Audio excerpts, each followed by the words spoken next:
할렐루야.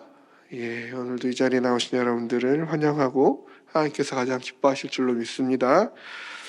제가 목사 안수를 13년도에 받았어요. 이제 제가 딱 만 30이 되는 때에 이제 바로 받았는데, 그때부터 바로 이제 교구 담당을 맡았거든요. 그래서 주일학교도 하면서 이제 교구도 맡는 그렇게 사역을 해와서 지금까지 이제 교구 사역을 계속 하고 있는데, 이 교구 사역을 계속 하다 보니까 제일 많이 하는 게 신방이겠죠. 요즘에는 이제 신방 많이들 안 받으시려고들 하기도 하고, 그렇기도 하고, 예전에는 신방하면 무조건 집에 가서 이제 했는데 요즘 교회에서 많이 하시더라고요. 어쨌든지 간에 이제 신방을 왜 할까요? 신방을 또 하고 나면 죄송하지만 신방을 받으셨던 우리 성도님들과 신방을 받지 않은 성도님들과 좀 마음적으로 달라요. 이렇게 대할 때 뭔가 목사님들이랑 친해지고 싶으면 신방을 받으십시오. 우리 사교부 분들 저랑 친해지려면 신방 받으십시오. 신방을 왜 할까요? 신방이라는 것은 우리가 하나님의 말씀을 가지고 그 성도의 그 집을 가서 찾아가서 사정을 살피고 하나님의 말씀으로 그들을 권면하고 위로하기 위하여 하는 것이 신방입니다. 그런데 아이러니한 것은 이렇게 신방을 하다 보면은 물론 신방을 받는 성도님들도 은혜를 받으시겠죠. 하나님이 은혜를 주시려고 신방을 허락하신 것이니까. 근데 정말 더 신기한 것은 성도님들보다 제가 더 은혜를 많이 받는다라는 거예요. 신방을 다니다 보면 오히려 교역자들이 더 하나님의 위로와 은혜를 성도님들로부터 경험하게 됩니다. 제가 처음 맡았던 그 교회, 처음 교구를 맡았던 그 교회에서 그 교구를 맡은 지역은 약간 그 산 꼭대기, 산 비탈길에 있는 작은 가구들이 모여 사는 곳들이었어요.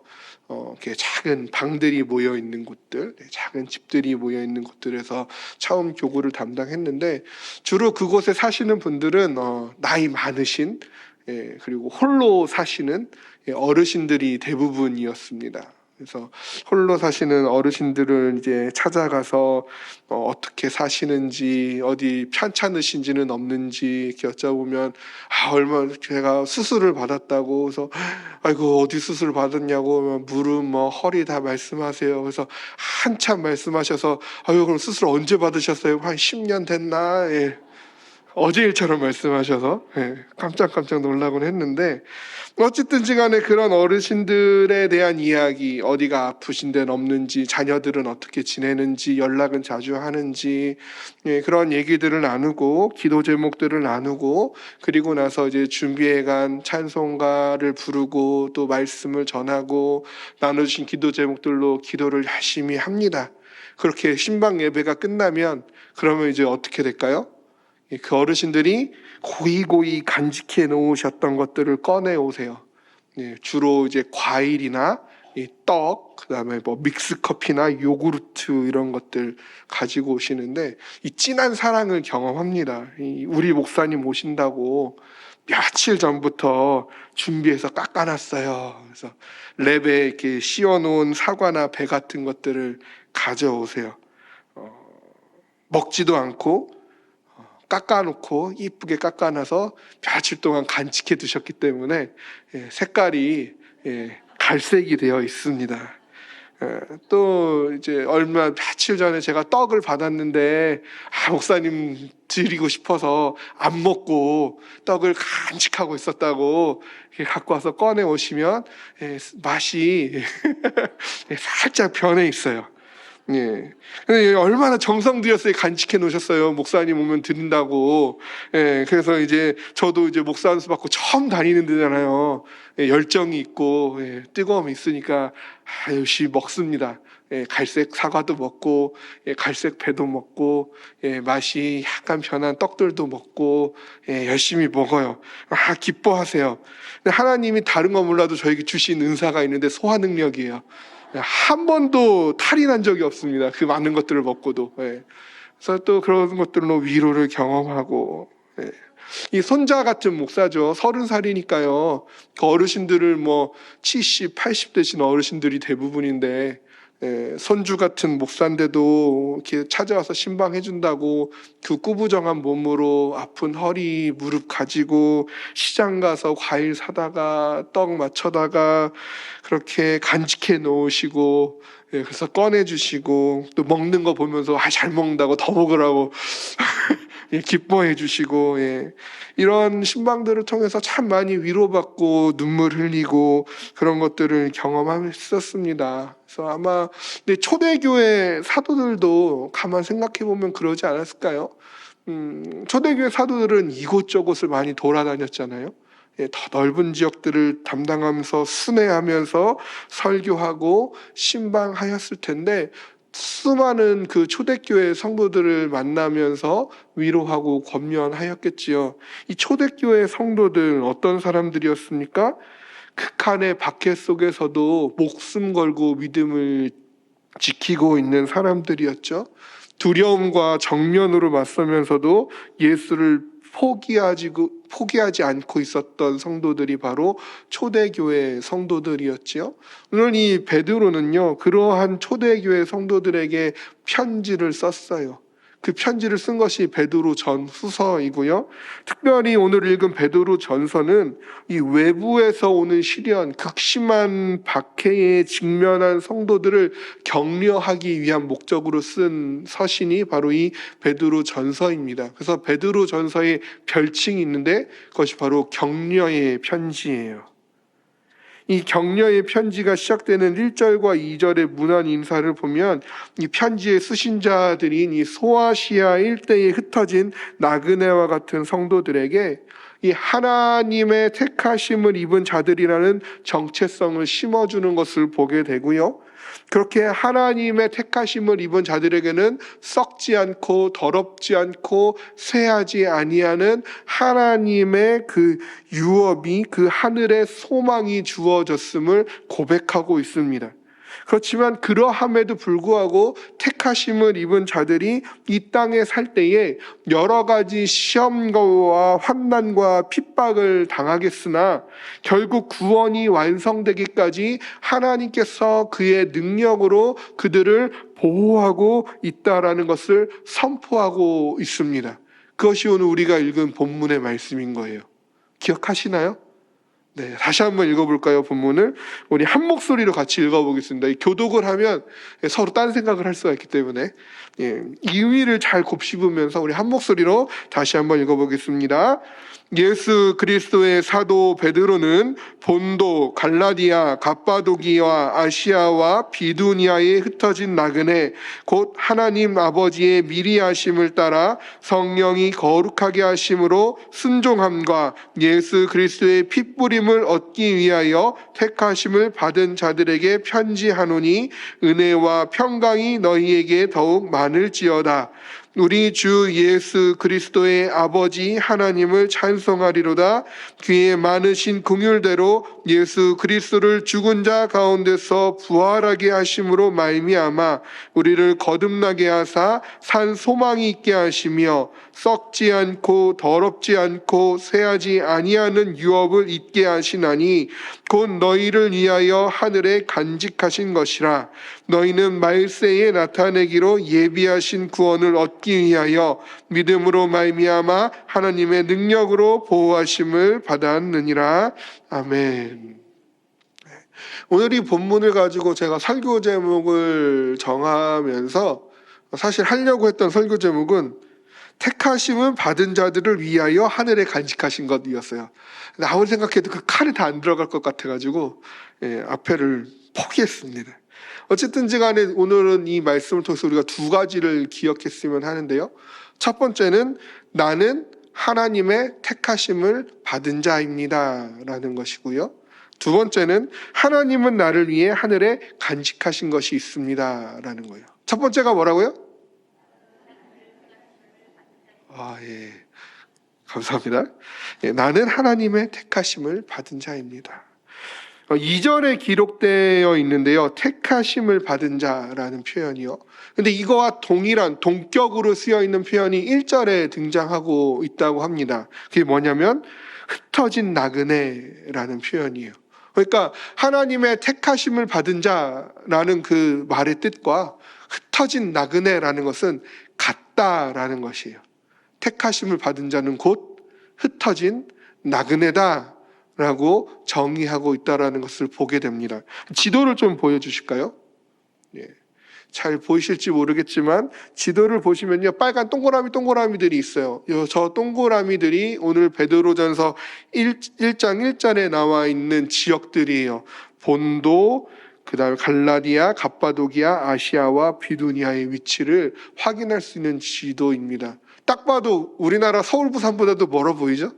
예. 그러니까 저렇게 큰 소아시아 대륙이라고 할 수 있는 큰 저 대륙의 박해로 인하여서 이곳저곳 초대교회 성도들이 흩어지게 되었다라는 것이죠. 그러니까 흩어진 나그네. 여기서 흩어지다라는 것은 분산되다라는 뜻을 가지고 있는 거예요. 이 나그네라는 것은 또 외인으로 거주하고 있는 자들이죠. 그러니까 흩어져서 분산되어서 외인으로서 거주하고 있는 사람들, 흩어진 나그네다라고 초대교회 성도들을 향하여서 얘기하고 있고, 하나님의 택함을 받은 성도들을 향하여 너희는 흩어진 나그네다라고 이야기를 하고 있는 거예요. 그런데 이 성도들 중에는 당연히 박해를 피해서 흩어진 자들이 먼저 있었겠죠. 원래는 예루살렘에 살고 있었고, 원래는 유대 지역에 살고 있었다가 예수 그리스도를 믿는다는 이유로 박해가 극심해지니까 그 박해를 피해서 여기저기로 흩어져 있는 디아스포라 유대인들을 첫 번째로 얘기할 수 있을 것입니다. 두 번째, 그리스인들 가운데는 이방인들도 있었죠. 물론 이방인들도 박해를 피해서 다른 지역으로 이동해서 살고 있는 이방인들이 있었을 거예요. 역시 흩어진 나그네들이죠. 그런데 이방인들로서 저기 나와 있는 본도와 갑바도기아와 아시아와 비두니아에 이미 예부터 살고 있었던 사람들도 있었을 거예요. 그 지역에서 여전히 살고 있는 사람들, 박해가 극심하지만 여전히 그 삶의 자리를 떠나지 않고 숨어서이든지 다양한 모습으로 믿음을 지키면서 살고 있는 이방인 그리스도인들도 분명히 있었겠죠. 그들은 흩어지지 않았잖아요. 그럼에도 불구하고 그들을 향하여서도 흩어진 나그네다라고 이야기를 하고 있다라는 것이죠. 그러니까 결국 이 그리스도인이라는 것, 하나님의 택하심을 받은 자라는 것은 왜 흩어진 나그네냐? 세상으로부터 낯선 자들이기 때문에, 세상에서 외인된 자가 되었기 때문에, 세상에서 나그네로 살아가는 자들이 되었기 때문이라는 뜻이죠. 왜냐하면 하나님의 택하심을 받은 자들의 시민권은 어디 있기 때문입니까? 하늘에 있기 때문에 그러한 거예요. 하나님 나라에 속한 자들이 되었기 때문에 이 세상에 있어서는 흩어진 나그네가 된 것입니다. 하나님의 택하심을 받은 자들은 하나님의 나라에 들어가기까지, 그 본향에 들어가기까지 이 세상은 그들에게 있어서 외지일 뿐이라는 것이죠. 그러니까 저와 여러분들도 마찬가지입니다. 저는 저기 정릉에서 어렸을 때부터 자랐어요. 성북구의 아들. 정릉에서부터 오랫동안 자랐어요. 유치원 때부터 쭉 자랐어요. 결혼하기까지, 또 지금도 지금 성북구에 살고 있고. 그렇지만 우리의 본향은 어디라는 겁니까? 하나님 나라에 있다라는 거예요. 저와 여러분도 역시 흩어진 나그네라는 거죠. 이 세상은 우리에게 있어서 그저 외지일 뿐이라는 것입니다. 잠시 머물 그러한 땅일 뿐이죠.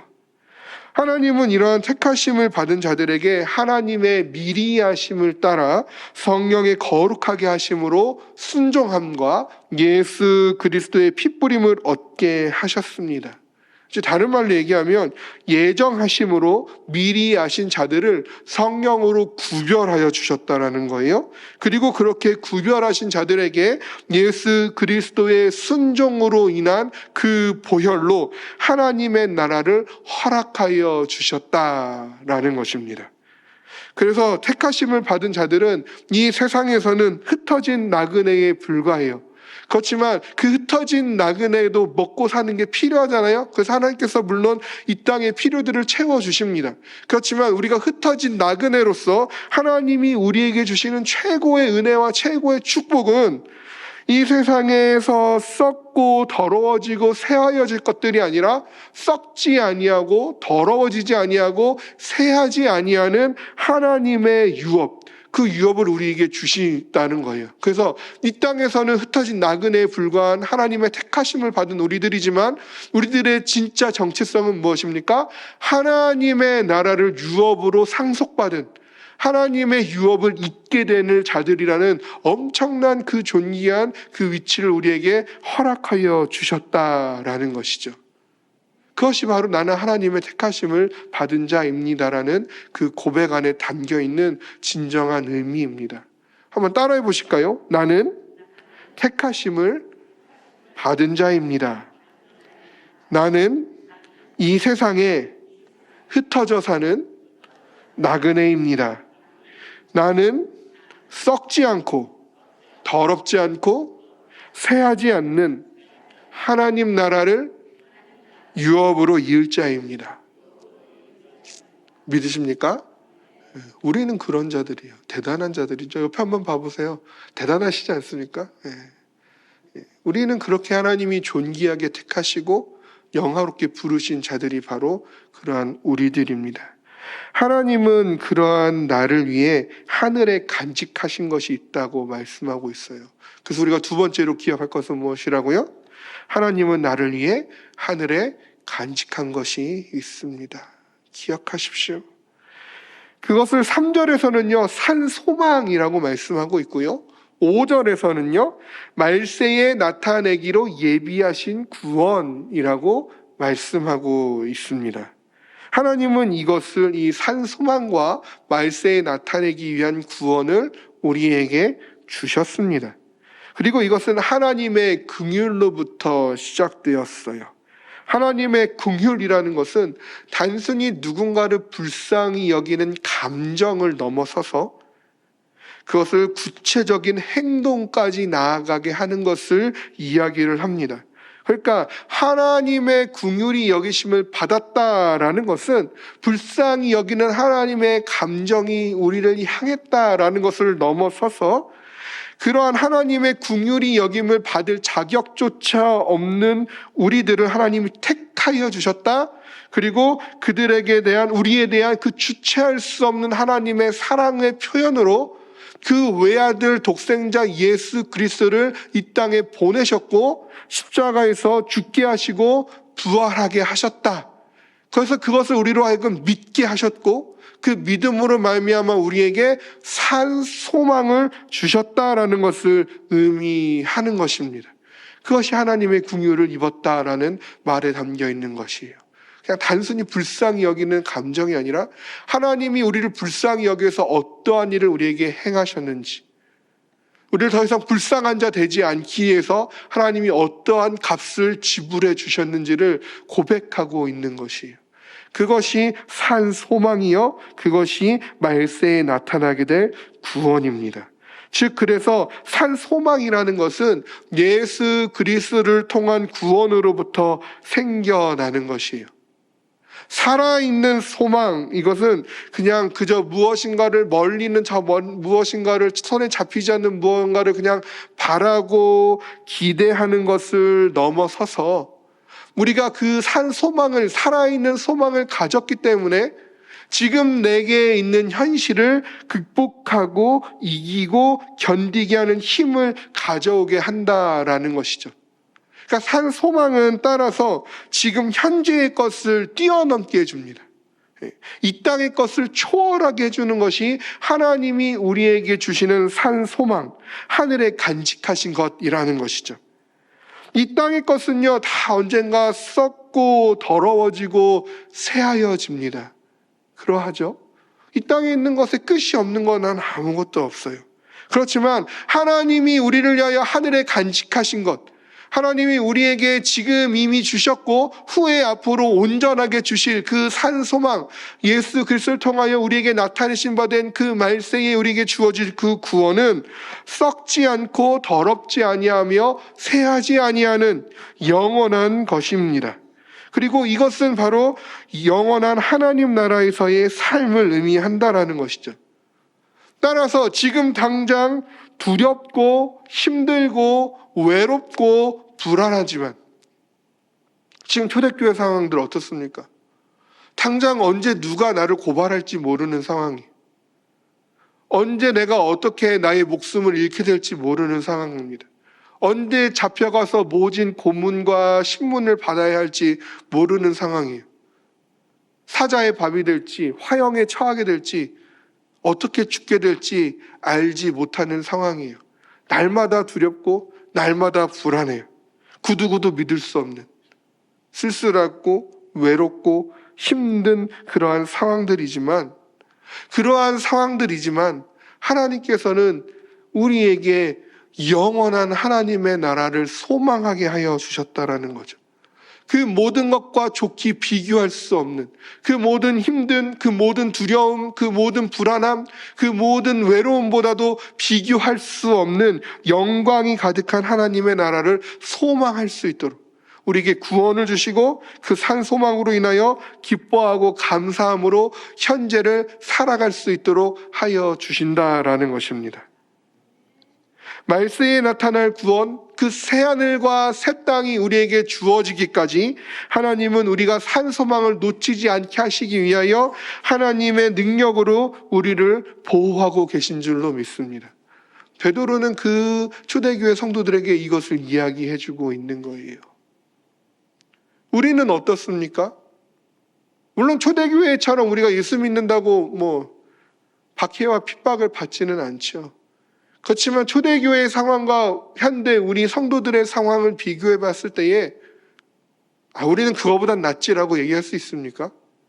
또 다른 위험이 우리 가운데 있잖아요. 또 다른 미혹이 우리 가운데 있잖아요. 우리 역시 힘들고 지치고 외롭고 불안하고 두렵기는 매한가지 아닙니까? 모든 상황들이, 모든 환경들이 우리를 답답하게 하고 우리를 올가매고 있고 우리는 그 가운데 너무나도 고독하고 외롭고 기댈 곳을 찾고 있지는 않습니까? 그러한 우리에게 베드로 전서는 우리에게 말씀하는 거예요. 산 소망을 얻은 우리는 지금 당장 사망의 음침한 골짜기를 지나고 있겠지만 하나님이 주실 영원한 그 나라, 그 푸른 풀밭, 그 쉴만한 물가, 그 구원으로 인해 우리에게 주어질 새하늘과 새 땅을 소망하며 바라보라고 얘기하고 있는 것입니다. 그 여호와의 집에 영원히 살게 될 것을 소망하시기를 바랍니다. 그리고 그 하나님은 우리를 그곳에 드리기까지 주의 지팡이와 막대기로 우리를 지키시고 보호하여 주실 것을 믿으라고 권면하고 있는 것이에요. 하늘에 간직하신 바 된 그 말세에 나타나게 될 그 구원은 반드시 우리에게 주어지게 될 줄로 믿습니다. 왜냐하면 하나님이 이렇게 말씀하셨기 때문이에요. 마태복음 6장 20절에서는요. 오직 너희를 위하여 보물을 하늘에 쌓아두라. 거기는 좀이나 동록이 해하지 못하며 도둑이 구멍을 뚫지도 못하고 도둑질도 못하느니라. 하늘에는요. 그것을 빼앗을 자가 없다라는 것이에요. 하나님이 우리에게 주신 그 구원을 앗아갈 자가 아무도 없습니다. 하나님이 우리에게 주신 산 소망을 빼앗아갈 수 있는 이는 아무도 없습니다. 야고보서 1장 12절은요. 시험을 참는 자는 복이 있나니 이는 시련을 견디어낸 자가 주께서 자기를 사랑하는 자들에게 약속하신 생명의 면류관을 얻을 것이기 때문이라. 이 땅의 시험을 참는 자들에게 수많은 고난과 아픔과 그 상처들을 견디어내는 자들에게 그 시련을 끝까지 견디어낸 자에게 주님께서는 생명의 면류관을 약속해 주셨습니다.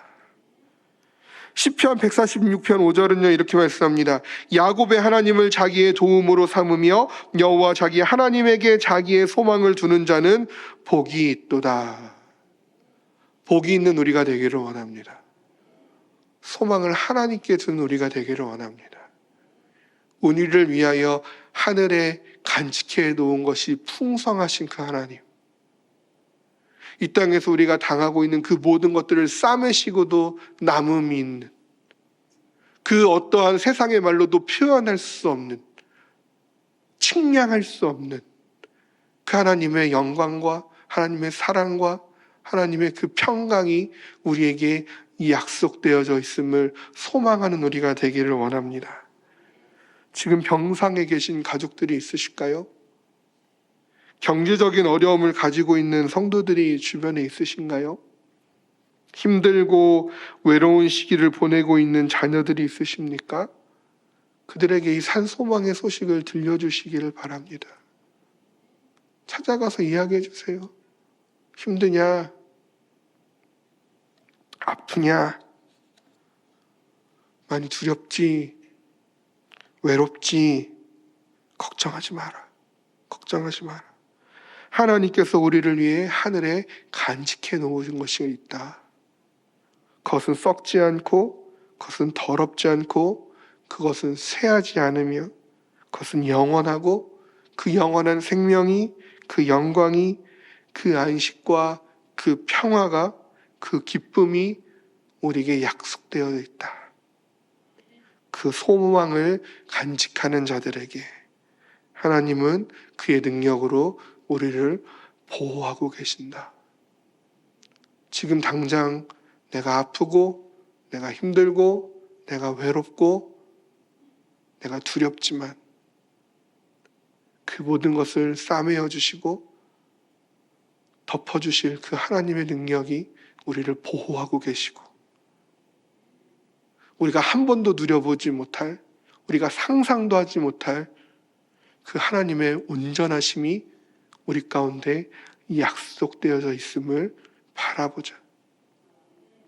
그 소망을 가지고 지금 이 시기를 우리가 견디어내면, 이 모든 것들이 다 지나가고 나면 하나님께서 우리에게 잘하였다, 충성된 종아 칭찬하시고 그 하나님의 품 안에서 영원히 거할 날이 우리에게 약속되어져 있음을, 그 믿음으로, 그 소망으로 오늘을 또한 힘내어 함께 하나님과 동행하기를 권면할 수 있고 위로할 수 있는 우리가 되기를 원합니다. 나를 택하시고 나를 위하여 하늘에 간직하신 산 소망을 주시며 그 소망을 누리기까지 우리를 보호하시는 하나님과 늘 함께하는 우리 모두가 되어지기를 주님의 이름으로 소망합니다.